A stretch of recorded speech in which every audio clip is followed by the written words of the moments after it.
आज तो बाहर कितना ज्यादा कोहरा है।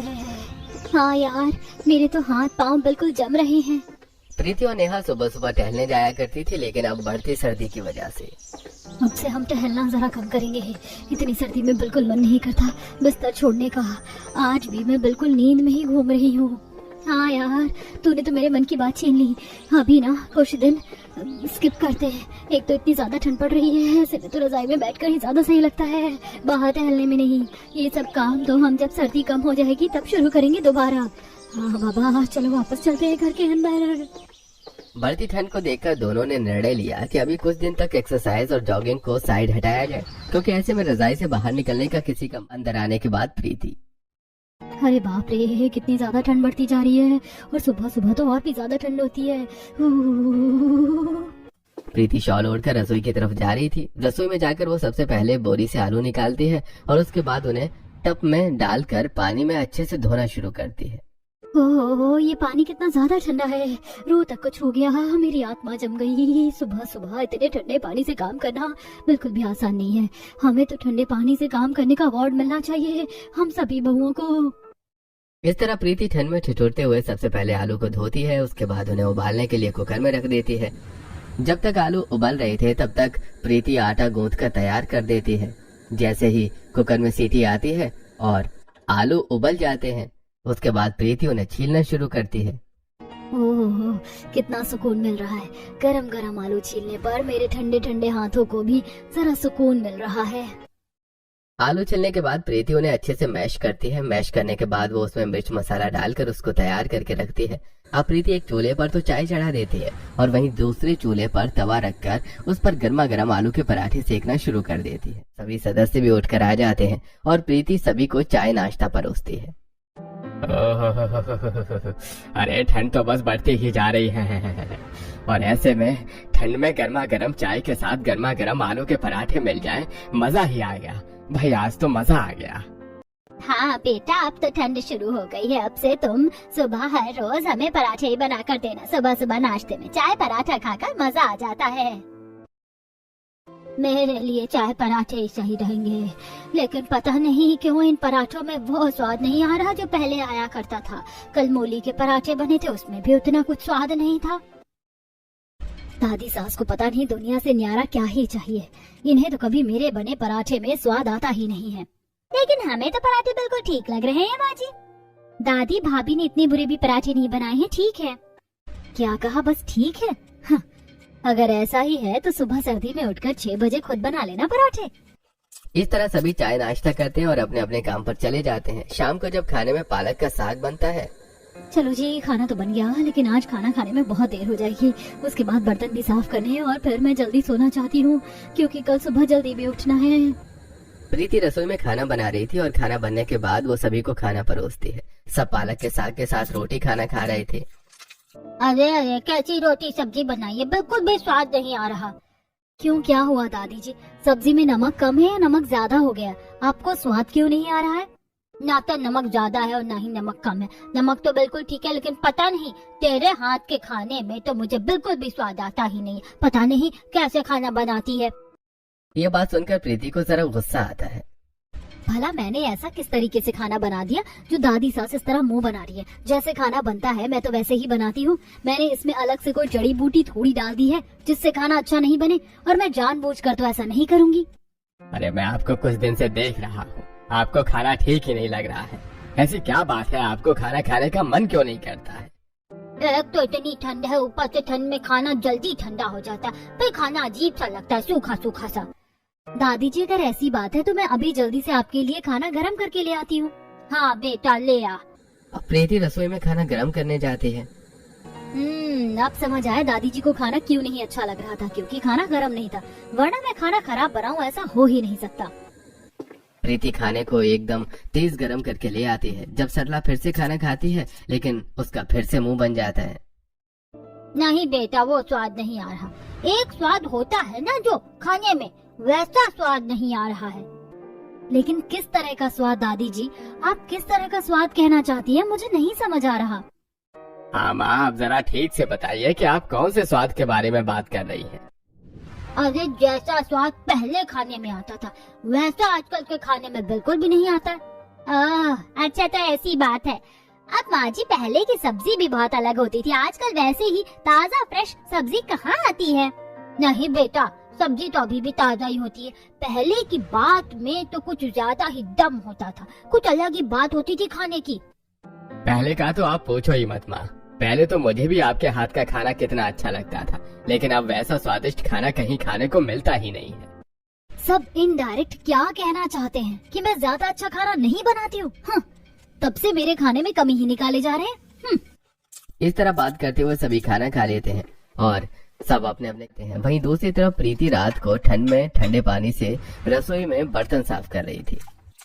बाप रे, कितनी ज्यादा ठंड पड़ रही है। एक तो मैं हर रोज सभी के लिए इतना स्वादिष्ट खाना बनाती हूँ, उसके बाद मुझे हर रोज बस यही सुनने को मिलता है कि खाने में स्वाद नहीं आ रहा, खाने में वो पहले वाला स्वाद नहीं है। अरे अब दुनियादारी में पहले वाली बात थोड़ी है, सब कुछ पहले जैसा नहीं हो सकता। पता नहीं कौन से अलग नखरे लेकर बैठे मेरे ससुराल वाले। इस तरह बर्तन साफ करने के बाद प्रीति अपने कमरे में सोने चली जाती है, जहाँ रोहन भी अपने ऑफिस का लैपटॉप पर काम कर रहा था। प्रीति डायरेक्ट जाकर सोने के लिए लेट जाती है। तब रोहन कहता है, तुम भी कमरे में आती रजाई में घुस जाती हो। बस रोहन ने इतना कहा ही था कि आगे वो कुछ बोल भी नहीं पाया कि तभी प्रीति उसकी बात को बीच में काटते हुए गुस्से में तिलमिलाते हुए कहती है, अब मैं पूरा दिन ठंड में काम करती रहूं और रात को जाकर आराम से बिस्तर में लेट भी नहीं सकती। अब क्या इतना भी हक नहीं बनता मेरा कि पूरा दिन तो मशीन की तरह मैं काम करती रहती हूँ? अब क्या रात में भी काम करती रहूं? प्रीति को इतना भड़कता हुआ देखकर रोहन कहता है, अरे अरे क्या हो गया, तुम तो जरा सी बात पर बहुत ज्यादा भड़क गई। अरे शांत हो जाओ, मैंने तुम्हें काम करने के लिए कब कहा? मेरे कहने का मतलब था कि हम दोनों साथ में मूवी देखेंगे और तुम सोने के लिए रजाई में लेट गई, लेकिन तुमने मेरी बात ही पूरी नहीं होने दी। प्रीति का जरा गुस्सा शांत होता है, तब वो कहती है, माफ करना, मैंने बिना वजह चिल्ला दिया, लेकिन मुझे अचानक से बस गुस्सा आ गया था। आजकल मैं तुम्हें देख रहा हूँ कुछ ज्यादा चिड़चिड़ी रह रही हो, बात क्या है? बस यही कि खाना बनाती हूँ इतनी मेहनत से, लेकिन किसी को मेरे हाथ का खाना पसंद ही नहीं आता। दादी जी हमेशा बोलती कि मेरे हाथ के खाने में वो स्वाद नहीं है जो पहले खाने में होता था, या खाना खाकर उन्हें बिल्कुल भी मजा नहीं आता। पहले सिर्फ दादी जी कहती थी, आज लेकिन बाकी सबने भी कह दिया। अरे बाबा, तुम्हें इतना सोचने की जरूरत नहीं है, तुम बहुत ही स्वादिष्ट खाना बनाती हो और मुझे तुम्हारे हाथ का खाना बहुत अच्छा लगता है। मुझे ही नहीं, मैं तुम्हारा बनाया हुआ लंच ऑफिस में लेकर जाता हूँ तो वहाँ पर भी सबको तुम्हारे हाथ का खाना बहुत अच्छा लगता है। बस अभी सर्दी है तो शायद हो सकता है कि उन्हें गांव के देसी खाने की याद आ रही हो, बस इतना मत सोचो। चलो अब सो जाते हैं। इतना कहकर रोहन और प्रीति दोनों सो जाते हैं। अगले दिन सुबह जब प्रीति सुबह उठती है तो वो रसोई में खाना बनाने जा रही थी, लेकिन तभी शांति जाकर उसे रोक देती है। अरे बेटा रुक, तुझे रसोई में जाने की जरूरत नहीं है, तुम मेरे साथ चलो। लेकिन क्यों मम्मी जी, रसोई में क्यों नहीं जाना? खाना बनाने के लिए तो रसोई में ही जाना होगा ना, या फिर पहले मुझे कोई और काम करना है? अरे बेटा इतने सवाल जवाब मत कर, मेरे साथ चल, हमारे पास तेरे लिए एक सरप्राइज है। क्या कहा, सरप्राइज है? तो फिर चलो। अब सरप्राइज का नाम सुनकर तो प्रीति बहुत खुश हो जाती है और अपने सास के साथ चलती है। दोनों ऊपर छत पर जा रहे थे। लगता है मम्मी जी आपने मेरे लिए कुछ ज्यादा ही अच्छा ग्रैंड सरप्राइज प्लान किया है, इसीलिए छत पर लेकर जा रही हो। बेटा बहुत ही अच्छा सरप्राइज है। ऊपर छत पर पहुंचने के बाद प्रीति देखती है कि छोटी सी चारपाई पर उसकी दादी सास सरला कंबल ओढ़ कर बैठी हैं और वहीं पर एक अच्छा सा छत पर मिट्टी का चूल्हा बना है। ये छत पर मिट्टी का चूल्हा यहाँ कैसे आ गया? अरे आया क्या खुद चल कर है, हमने बनाया है बेटा। हो अच्छा ठीक है, हाँ पहले मुझे मेरा सरप्राइज दिखा दीजिए। मेरा सरप्राइज कहाँ पर है? अरे बेटा यही तो सरप्राइज है तेरे लिए। क्या कहा? छत पर चूल्हा मेरे लिए सरप्राइज है?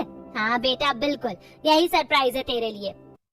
ये सुनकर प्रीति उदास हो जाती है और मन में सोचती है, हे भगवान, सरप्राइज के नाम पर इन्होंने मुझे कितना बड़ा धोखा दिया है। एक छत पर चूल्हा भी भला सरप्राइज हो सकता है?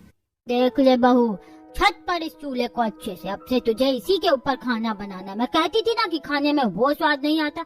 अब मुझे समझ आया कि पहले हम लोग चूल्हे पर देसी खाना बनाते थे, इसीलिए खाने का स्वाद दुगना हो जाता था। अब कहाँ वही गैस की रोटियां, उनमें तो बिल्कुल भी स्वाद नहीं आता। चल अब जल्दी से शुरू हो जा, चूल्हे पर हमें बढ़िया बढ़िया गरम गरम आलू के पराठे बनाकर खिला दे आज तो। क्या कहा? अब मुझे इस छत पर चूल्हे पर खाना बनाना होगा? बाप रे, यहाँ तो बहुत ठंड लगेगी। हाँ बिल्कुल, इसीलिए तो हमने तेले चूल्हा बनाया और छत पर कोई ठंड नहीं लगेगी जब सामने चूल्हा जलेगा। हाँ बेटा, जा रसोई से नीचे आटा गूंथ कर और बाकी का सारा सामान ले आ, उसके बाद छत पर ही खाना बनेगा आज से, वो भी चूल्हे पर। मुझे तो बहुत एक्साइटमेंट हो रही है। अब ये सब सुनकर सुबह सुबह प्रीति का मुंह बन जाता है। वो जल्दी से नीचे जाती है और एक परात में आटा गूंथना शुरू करती है। सुबह सुबह मुझे उल्लू बना दिया। मुझे लगा पता नहीं ऐसा कौन सा बड़ा सरप्राइज मिल रहा है मुझे, लेकिन मैंने भी कितनी बड़ी गलतफहमी पाली। मुझे भी भलाई ये लोग कोई अच्छा सरप्राइज दे सकते हैं। हाँ, तौबा तौबा, सुबह सुबह सारा मूड खराब कर दिया। सरप्राइज दिया भी तो क्या, एक चूल्हा बनाकर। अब प्रीति को गुस्सा आ रहा था, लेकिन वो कर भी क्या सकती थी। आटा गूंथने के बाद वो परात में आटा लेकर ऊपर जाती है और उसके बाद भी दोबारा नीचे आकर बहुत सारे आलू को अच्छे से ठंडे पानी में टोंटी के नीचे धो लेती है। ओह, कितनी ज्यादा ठंड लग रही है। आलू अच्छे से धोने के बाद वो कुकर में पानी डालकर उन्हें डाल देती है। फिर एक हाथ में कुकर को लेकर और दूसरे हाथ में मिर्च मसाला लेकर छत पर जाती है। ऊपर जाने के बाद चलो जल्दी से शुरू हो जाए, और हमने तेरे लिए लकड़ी भी मंगवा लिया। आग जला दे और इसी पर आलू उबालने के लिए रख दे, तो इसका स्वाद और अच्छा आएगा। अपनी दादी सास के कहे अनुसार प्रीति आग जलाना शुरू करती है, लेकिन उसने पहले कभी चूल्हे पर काम नहीं किया था, इसलिए उसे आग नहीं जलाई जा रही थी। अरे बेटा, तुझे आग जलाना भी नहीं आता? ला देख, तुझे आज मैं सिखा देती हूँ। शांति 2-3 कागज लेती है और लकड़ी के ऊपर लगाकर सबसे पहले कागज में आग लगाती है और उसके बाद लकड़ी को उसमें जलाना शुरू करती है। धीरे धीरे लकड़ी भी आग पकड़ लेती है और इस तरह चूल्हे में आग लग जाती है। देखा ना, तूने अच्छे से सीख ले। आज के बाद तुझे छत पर चूल्हे पर ही खाना बनाना है। पता नहीं कैसे अजीब ससुराल वाले हैं, ऊट पटांग चीज करवाते हैं। अब मैं उनके लिए छत पर चूल्हे पर खाना बनाना सीखूं और आग जलाना सीखूं, हद हो गई है। इस तरह प्रीति छत पर बने चूल्हे पर आलू उबालने के लिए रख देती है और जब आलू उबल जाते हैं तो उन्हें छील कर अच्छे से मैश करके उसमें मसाला डालकर मिक्स करती है। चूल्हे की आग जल रही थी, जिसकी वजह से धुआं हो रहा था और प्रीति की आंखों में धुआं जा रहा था। ओए माँ, मेरी तो आंख फूट गई। मेरी आंखों में इतना ज्यादा जलन हो रही है, बहुत ज्यादा धुआं है ये तो। अरे बहू, इतनी भी नाजुक मत बन। हल्का फुल्का धुआं ही तो है। जब धीरे धीरे चूल्हे पर काम करेगी ना तो अपने आप आदत पड़ जाएगी। फिर वो सभी के लिए गर्मा गर्म पराठे बनाना शुरू करती है। साथ में वो उनके लिए चाय भी बना देती है। ओहो, कितनी अच्छी खुशबू आ रही है। जा एक काम कर, बाकी सबको भी आज छत पर ही बुला ले। आज हम सब छत पर बैठकर चूल्हे के सामने खाना खाएंगे। अपनी सास की बात सुनकर प्रीति नीचे आती है और सभी को आज खाना खाने के लिए ऊपर जाने के लिए कहती है, जिसे सुनकर रिया हैरानी से कहती है, क्या कहा? आज हमें छत पर ऊपर खाना खाना होगा, लेकिन ऐसा क्यों? क्योंकि मम्मी और दादी जी ने ऊपर हमारे लिए नहीं मेरे लिए चूल्हा बना दिया है और मुझे उस पर आप सबके लिए खाना बनाना है। अब जिसे भी गर्मा गर्म खाना खाना है वो ऊपर आ सकता है, लेकिन ऊपर तो बहुत ठंडी हवा चल रही होगी और ऊपर हमें तो बहुत ज्यादा ठंड लगेगी, तो ऊपर खाना खाने में बिल्कुल भी अच्छा नहीं लगेगा। अरे बेटा, ऐसा कुछ भी नहीं होगा। ऊपर चूल्हे के सामने बैठकर खाना खाने में तो अलग ही मजा आएगा।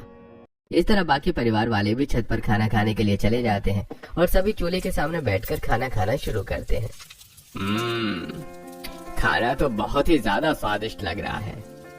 हाँ, आज तो खाने में और भी ज्यादा मजा आ रहा है। आज आपको कैसा लग रहा है माँ जी खाना? अरे आज तो मेरा भी दिल खुश हो गया। मुझे भी खाना बहुत स्वादिष्ट लग रहा, बस इसी चीज की तो कमी थी।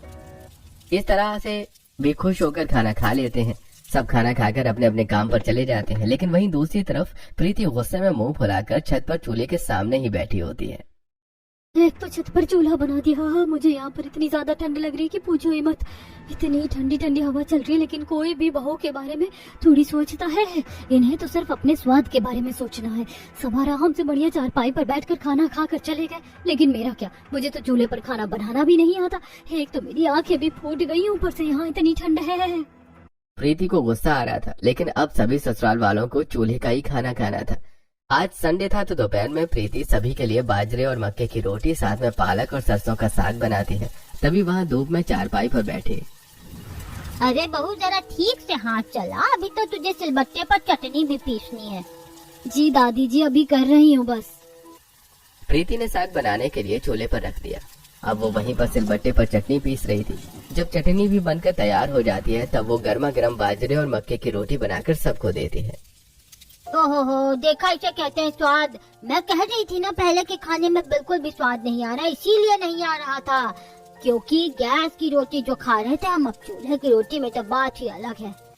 हाँ माँ जी, आपका चूल्हा बनाने का आइडिया बहुत अच्छा था, हालांकि चूल्हा बनाने में बहुत मेहनत लगी।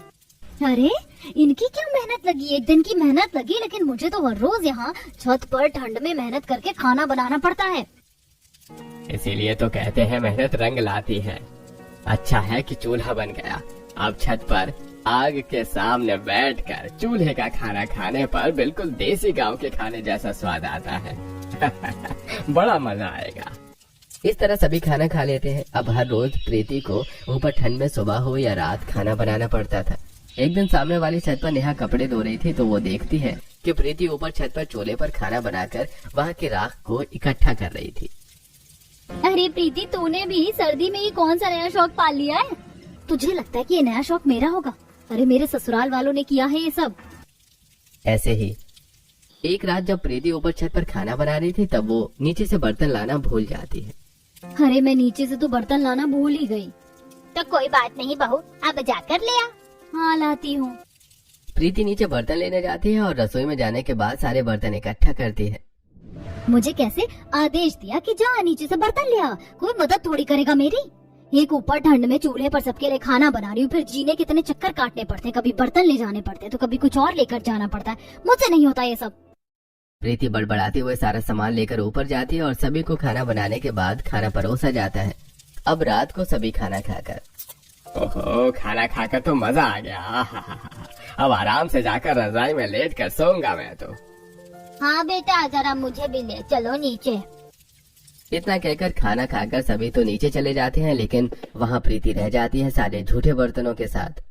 सारे खाना खाकर चले गए। अब मुझे सारे बर्तन नीचे रसोई में लेकर जाने होंगे और सिंक में इन्हें धोना होगा। ऐसा भी नहीं कि कम से कम नीचे जाते वक्त कुछ बर्तन ही ले जाएं। अब प्रीति के कई चक्कर कटते हैं। वो सारा सामान बारी बारी नीचे लेकर जा रही थी। सबसे पहले वो सारे झूठे बर्तन लेकर आती है, उसके बाद बड़े बर्तन जैसे सब्जी के और परात को भी नीचे लेकर आ जाती है, जिसकी वजह से उसके जीने में कई सारे चक्कर कट जाते हैं। फिर वो सिंक में ठंडे पानी से बर्तन धोना शुरू करती है। जहाँ पहले मेरा काम रसोई में जल्दी हो जाता था, अब यहाँ पर मुझे 10 चक्कर काटने पर मेरा काम और लेट होता है। एक तो मैंने सर्दियों में जॉगिंग करना इसीलिए छोड़ा था क्योंकि बहुत सर्दी है, रजाई से उठने का मन ही नहीं करता। और यहाँ पर जीने कितने चक्कर काटने पड़ते, मेरी एक्सरसाइज तो यूं ही हो जाती है। ऊपर से इतनी काले वाले बर्तन साफ करने पड़ते, चूल्हे पर इतना ज्यादा कालापन जम जाता है बर्तनों में। बर्तन धोने के बाद प्रीति भी सोने के लिए अपने कमरे में चली जाती है और इस तरह दिन गुजर रहे थे और साथ में प्रीति का गुस्सा भी दिन ब दिन बढ़ता जा रहा था। एक दिन प्रीति नेहा के साथ सब्जी लेने बाजार जा रही थी। यार कसम से मैं तो बहुत परेशान हो गई हूँ। परेशान होना तो बनता ही है। तेरे ससुराल वालों ने तुझे इतना परेशान करके जो रखा है, तुझे अपने लिए आवाज उठानी चाहिए। बिल्कुल सही कह रही है। अगर मैंने आज नहीं कहा तो ये लोग हमेशा मेरे साथ ऐसा ही करते रहेंगे। अब सब्जी लेने के बाद प्रीति और नेहा दोनों अपने घर आ जाती हैं और प्रीति ने सोचा था कि वो घर वालों से बात करेगी, लेकिन उस दिन शांति की सहेली शीला घर पर आई थी दोपहर में। चल बेटा, आज तू हम दोनों को बाजरे की और ज्वार की रोटी बनाकर खिला दे। हाँ, जरा मैं भी तेरे हाथ का बना खाना खाकर देखूं कि तेरी सास क्यों तेरे चूल्हे के हाथ की रोटी की इतनी तारीफ करती है। मुझे भी थोड़ा देसी टाइप का खाना खाने को मिल जाएगा। अब उस वक्त तो प्रीति कुछ नहीं कह पाती और उसे दोपहर का खाना ऊपर छत पर चूल्हे पर ही बनाना पड़ता है। वाह, मानना पड़ेगा, तू बिल्कुल सही कहती थी। तेरी बहू के हाथों में तो जादू है। चूल्हे का खाना तो बहुत ही स्वादिष्ट बना है। देखा, मैंने तो पहले ही कहा था। खाना खाकर शीला वहाँ से चली जाती है। तब रात का खाना खाने के लिए जब सभी छत पर जा रहे थे तब प्रीति सभी को रोकते हुए कहती है, मैं आज से छत पर खाना नहीं बनाऊंगी। क्यों बहुरिया, तू इस तरह बातें क्यों कर रही है? ऐसी कौन सी आफत आ गई जो तू छत पर खाना नहीं बनाएगी? क्योंकि ऊपर सर्दी में खाना बनाना मुझे बिल्कुल पसंद नहीं है और चूल्हे पर तो बिल्कुल भी नहीं। साथ में ऊपर से नीचे मेरे बहुत चक्कर कट जाते हैं, जिसकी वजह से मैं थक जाती हूँ। इसीलिए मैं आज के बाद छत पर खाना कभी नहीं बनाऊंगी। ये बात सुनकर सभी ससुराल वालों का भी गुस्सा आ जाता है और वो प्रीति को समझाने की कोशिश करते हैं। देख बहू, खाना बनेगा तो छत पर ही। हमें चूल्हे का खाना खाने में बहुत अच्छा लग रहा है। और मैंने कहा ना मम्मी जी कि खाना बनेगा तो नीचे रसोई में ही। मैं छत पर चूल्हे पर खाना नहीं बनाऊंगी। देख बहू, तू हमारे साथ ऐसा नहीं कर सकती। मैं कर सकती हूँ, मैं जो चाहे वो कर सकती हूँ। आप लोगों ने मुझसे बिना पूछे ऊपर छत पर चूल्हा बनाया था, लेकिन अब मैं अपनी मर्जी चलाऊंगी। जिसे नीचे खाना है वो खा सकता है, वरना आपकी मर्जी। अब प्रीति की जिद के आगे ससुराल वाले भी कुछ नहीं कहते। इस तरह प्रीति के कहने पर सभी को नीचे ही खाना खाना पड़ता है, लेकिन किसी ने भी ठीक से पेट भर खाना नहीं खाया था, जिसे देखकर आज तो सभी ने खाना कुछ ज्यादा ही छोड़ दिया। पता नहीं कैसे नखरे इन लोगों के भी, लेकिन मैं भी चूल्हे पर खाना नहीं बनाऊंगी। लेकिन अगले कुछ दिनों तक नीचे बना खाना भी ससुराल वाले ठीक से नहीं खा रहे थे और जब प्रीति भी रसोई में खाना बनाती है तो वैसे एक बात तो माननी होगी, ऊपर छत पर खाना बनाने में ज्यादा अच्छा लगता था। चूल्हे के सामने बैठ कर ना तो ज्यादा ठंड लगती थी और ऊपर से आराम से बैठकर खाना बनाना पड़ता था। यहाँ रसोई में खड़े खड़े पैर दर्द करने लग जाते हैं। अगले 4-5 दिन तक प्रीति एक सोच विचार में डूबी हुई थी। रात को वो कुछ ज्यादा गहरी सोच में थी, जिसे देखकर रोहन कहता है, क्या बात है, आजकल तुम क्या सोचती रहती हो? मैं यही सोचती हूँ कि जब से मैंने ऊपर खाना बनाना बंद किया है तब से कोई भी ठीक से खाना नहीं खाता। क्या मुझे ऊपर फिर से खाना बनाना शुरू करना चाहिए? अरे कोई बात नहीं, तुम्हें ऊपर खाना बनाना पसंद नहीं तो इतना मत सोचो, धीरे धीरे सबको आदत पड़ जाएगी। लेकिन मुझे भी ऊपर चूल्हे पर ही खाना बनाने की आदत हो गई और मुझे भी चूल्हे का खाना अच्छा लगता था। बात ये नहीं कि मुझे चूल्हे पर खाना नहीं बनाना आता है, कि मुझे ऊपर नीचे जीने में बहुत चक्कर काटने पड़ते हैं, जिसकी वजह से मैं परेशान हो जाती हूँ। क्योंकि देखा जाए तो रसोई तो नीचे ही है और सारा सामान ऊपर ले जाना बहुत भारी पड़ता है। तो उसके लिए मेरे पास एक आइडिया है। अब अगले दिन सुबह जब सभी नाश्ते की टेबल पर बैठने के लिए आ रहे थे, तब प्रीति उन्हें रोकते हुए कहती है, रुको रुको, आपके यहाँ बैठने की जरूरत नहीं है। क्यों बहू, अब क्या तू हमें यहाँ पर खाना देने से मना करने वाली है? नहीं दादी जी, ऐसा नहीं है। मेरे पास आप सबके लिए एक छोटा सा सरप्राइज है, उसके लिए लेकिन आपको छत पर जाना होगा। नहीं नहीं, मुझे कहीं नहीं जाना। मेरी बुरी हड्डियों में इतनी जान नहीं है कि मैं छत पर जा सकूं। दादी जी बस एक बार चलिए, मैं आपको सच में निराश नहीं करूंगी। मैं जानती हूँ आप मुझसे नाराज हो, पर एक बार चलो प्लीज। हाँ माँ जी, चलिए एक बार जाकर देख लेते हैं। इस तरह सभी प्रीति के कहने पर छत पर चले जाते हैं, जहाँ पर वो देखते हैं कि ऊपर एक छोटी सी ओपन रसोई बन गई थी। छत पर शेड लगा दिया गया था और वहीं चूल्हे के साइड में एक बड़ी सी अलमारी बनी हुई थी। अरे ये सब क्या हो रहा है यहाँ? मम्मी जी, आज से मैं आप सभी के लिए ऊपर छत पर ही खाना बनाऊंगी, चूल्हे पर ही। अरे लेकिन अचानक से ये बदलाव कैसे हो गया? तेरा हृदय परिवर्तन कैसे हुआ? दरअसल दादी जी, समस्या ये थी कि मुझे हर रोज बहुत सारे बर्तन लेकर बार बार ऊपर आना पड़ता था और फिर उन्हें बार बार लेकर नीचे जाना पड़ता था। मेरे बहुत चक्कर कट जाते थे, इसीलिए अब मैंने ये बड़ी सी अलमारी यहाँ रख दी है और यहाँ पर सारे बर्तन रख जाएंगे और वहाँ सामने एक नल लगा दिया है, जहाँ पर मैं बर्तन धोकर वापस यही रख दूंगी, जिससे मुझे बार बार ऊपर नीचे के चक्कर नहीं काटने होंगे। हाँ, ये आइडिया तो बहुत अच्छा है।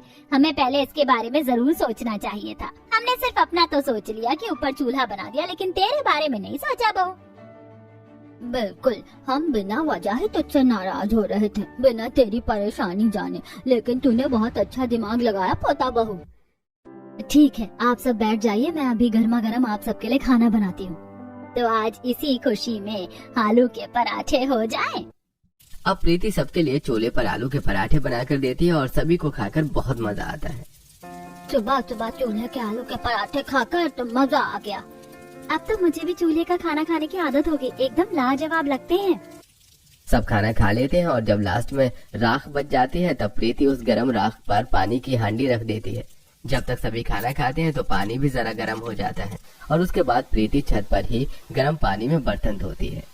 अब गर्म पानी में बर्तन धोने में कितना मजा आ रहा है। ज्यादा गर्म भी नहीं है, नॉर्मल है, लेकिन ना तो जिससे गर्म करने के लिए एक्स्ट्रा लकड़ी लगी और ना ही एक्स्ट्रा बिजली। सही उपयोग हो गया। साथ में गर्म पानी से बर्तनों का कालापन भी अच्छे से साफ हो जाता है। हाँ बिल्कुल। बर्तन धोने के बाद वहीं चूल्हे के पास बने लकड़ी के बने बड़े से कैबिनेट में प्रीति सारे बर्तन सुखाकर रख देती है। तब रोहन उसके पास आता है। अब अच्छा है ना, तुम्हें बार बार ऊपर नीचे जीने के चक्कर नहीं काटने होंगे। सच में आपका ये आइडिया तो कमाल का है। थैंक यू सो मच, आपकी वजह से सब काम बहुत इजी हो गया। थैंक यू नहीं चलेगा, तुम्हें आज रात को मेरे साथ डिनर पर चलना होगा। ओके बिल्कुल। इस तरह परिवार की ये समस्या भी हल हो जाती है और अब सब हंसी खुशी चूल्हे पर एक साथ बैठकर खाना खाते थे और प्रीति को भी बार बार ऊपर नीचे चक्कर नहीं काटने पड़ते थे। ठंड में छत पर चूल्हे पर सभी अलग अलग तरह का स्वादिष्ट खाना खाते हैं और चूल्हे के खाने का मजा लेकर सर्दियां बिताते हैं।